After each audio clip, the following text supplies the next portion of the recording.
Okay, so today I want to do a modification I've been putting off for a while. It's something I've always known is possible. I've seen it a number of times in other modders collections, and it's something I've been wanting to do.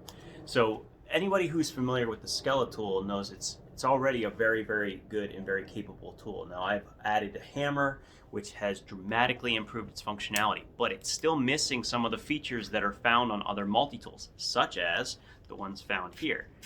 The diamond file and the saw, okay? Now these two implements come from a surge kit, okay? And this surge kit can actually be modified to fit and work perfectly with this without any modification to the tool itself. So what I'd like to do today is show you how to modify this to work with this.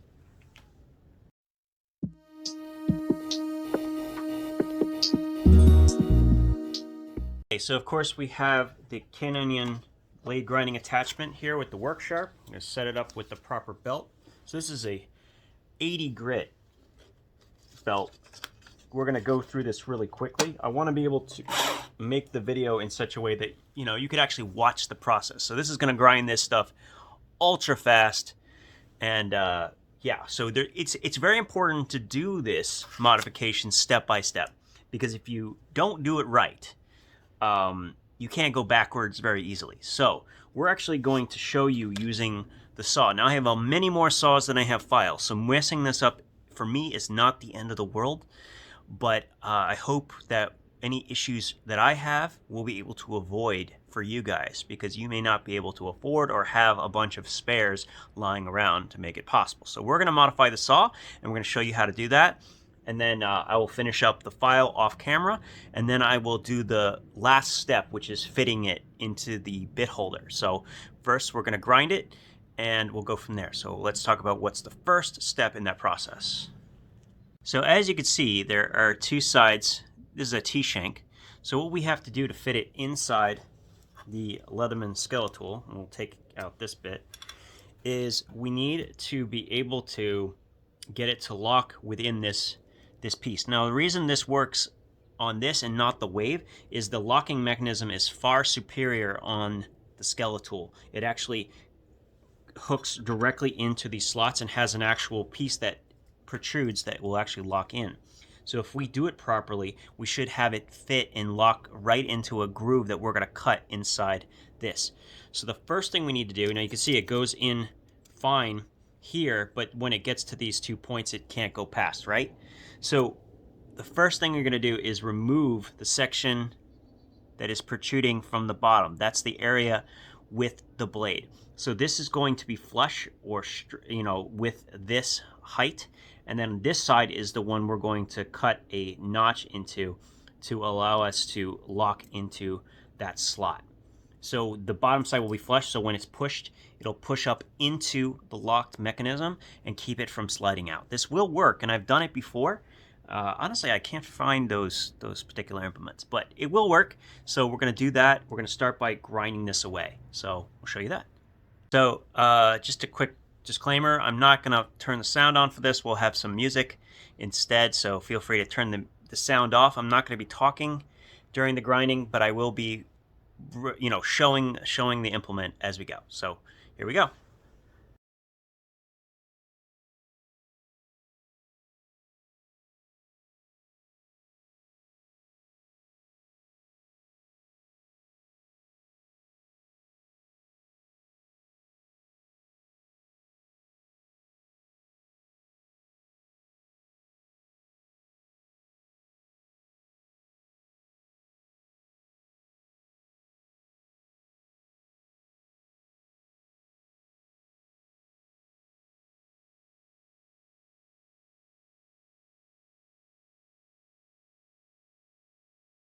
Okay, so now we have cut the bottom piece out.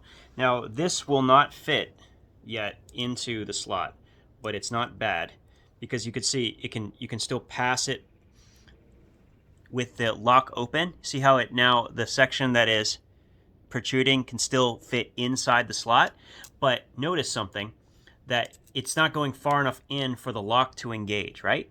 So there's two ways you can do this.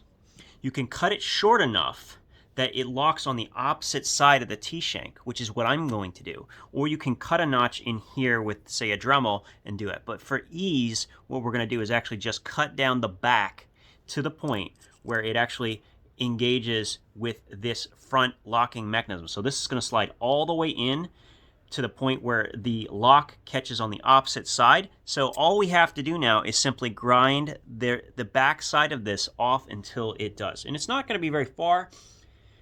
Probably about the width of this little piece that's protruding here. That's not much. And we're going to test it as we go. So by doing this, you're not going to make as many mistakes.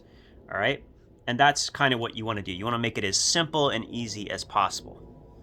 I'm actually very glad that I did some of this off camera, because I realized that I didn't quite fully understand the best way to accomplish the geometry side of it. Now you can see I have achieved full locking, and it's not coming out. Now this would by itself work. Now I don't necessarily like the wobble, so there's a way to fix that, but it going nowhere. And the reason is now it's far enough in that it actually locks directly into the lock. So push it up, comes out. And what I've been able to do is I've realized that you have to actually angle the bottom, in addition to getting it flush, taking it to a 45-degree angle there first, and then slowly doing the same for just the area behind this piece. So then I can actually get it all the way in, and it is very secure. So that's pretty impressive. So we're actually going to, let's try it quickly on a piece of wood so you can see that I'm not just making this up. Okay, so here we go. So you got to stick it in. And here's the important part when you're using this. You want to make sure that you're not pressing onto this button. Because if you do, you're going to end up loosening the saw blade. And you don't want to do that. So try to keep your hands away from the saw blade while you're doing it.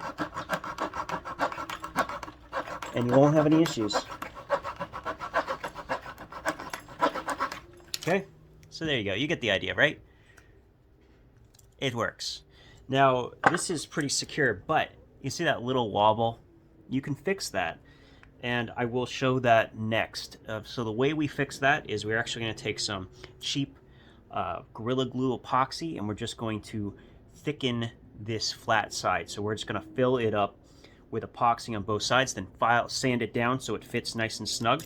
So when you lock it in, it actually have no side-to-side play, and only ever so slight front and forth. And then the only reason that was the case is I shortened it before I realized I had to chamfer the sides on the top and the bottom. So chamfering being the 45-degree angle here, okay, and there and there. So I should have done that first and then shortened it. That way it would have sat all the way in and I could tell exactly when that engaged properly. But works really well though. Now we're moving on to the file. Now I've already done the first two steps. The first step being to remove the bottom side of the T-shank and then make it flush with the back. The second part of that, and I'm hoping you can see, is I've angled it and given us a 45-degree angle on both sides. That's called chamfering.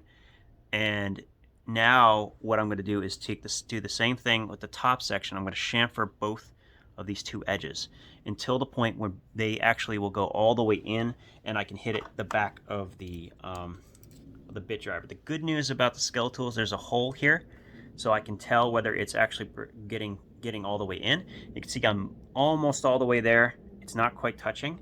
So what I'm going to do, actually I think what I'm going to do is continue to chamfer this till it actually comes to a true V on the bottom. I think I'm going to try that with this one, and we'll take close-up pictures at the end. Okay, so you could see you could see all the way in, and it's touching the back, right? Now all I did actually was chamfering the bottom of the file, and I brought it all the way down to a true 45 degree. Essentially, they come to almost a like an edge, if you will. So that's it. I guess got it down to the 45-degree angle.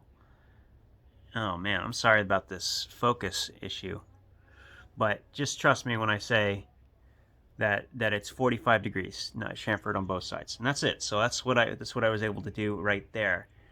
Now all I have to do is shorten it slowly but surely until the lock becomes gets to the other side. The cool thing about doing it this way, with keeping this completely intact, you can still work this inside a surge, and I'm going to show you that you can do that.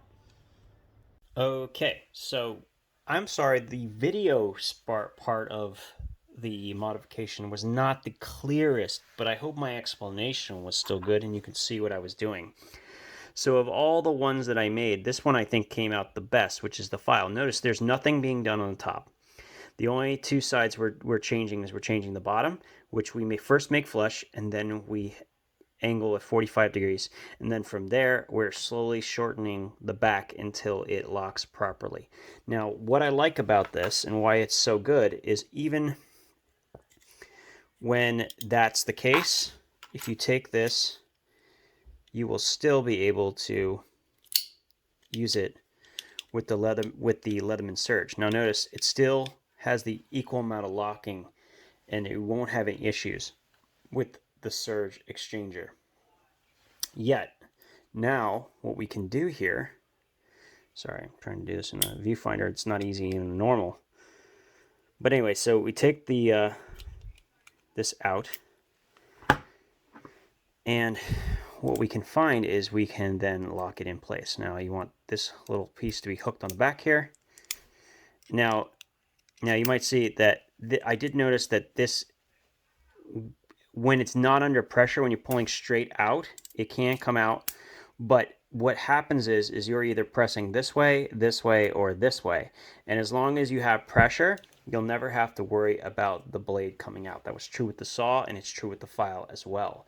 So that's kind of an interesting little discovery. As long as there's pressure that in any other direction except literally straight out, it's going to hold very, very well. So now with just that very small modification, you keep your file capable of being used with the Surge, but it will also be possible to use it with the Skeletool now.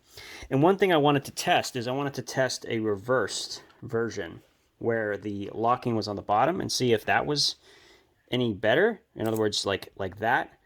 And it turns out that's not what you want. You want the side that's locking, because you see how it shifts? You don't want that, because that enables it to come straight out. So you do have to put the locking portion on the opposite side. If you really want to improve it a little bit more and make the lock a little bit stronger, take what you have here and angle this inwards. So you have like an actual angled area, okay? And then when the lock grabs on, it'll really, really, really grab on. And you want to do that prior to shortening it so that you're matching the lock mechanism. And maybe I will do that in the future, but this works just fine for the purposes I'm looking at. Now, the last little bit I want to say is you can see how there is a side-to-side movement, right?